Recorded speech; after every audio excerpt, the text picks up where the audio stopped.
How to tighten a Danze single handle faucet. If it's wobbling at the base like this, you just need to do 2 bolts. You tighten 2 bolts. To get to those 2 bolts, where it says Danze on the back, somewhere at the base there's this Allen key. You need to loosen that. So you need to get an Allen key that fits it. What size is this Allen key? Small. I don't know what size it is, just put it in the comments below if you do. Maybe it's an 1/8. Left to loosen. And you pull up. And then you have the guts. That's why I got cardboard here. You can see all the guts below.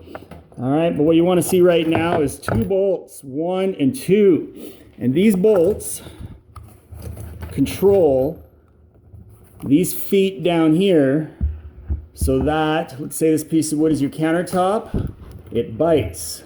So when you spin that bolt, it loosens or tightens it.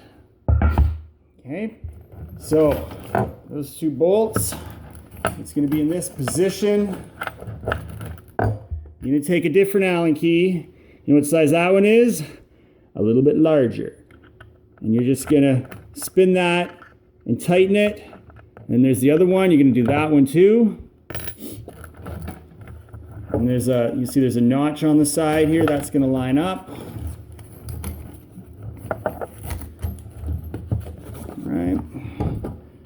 You're going to tighten this. You turn right to make it tight, this Allen key. And then your base should be solid. Next video, I'm going to show you how to fix a leak at the base.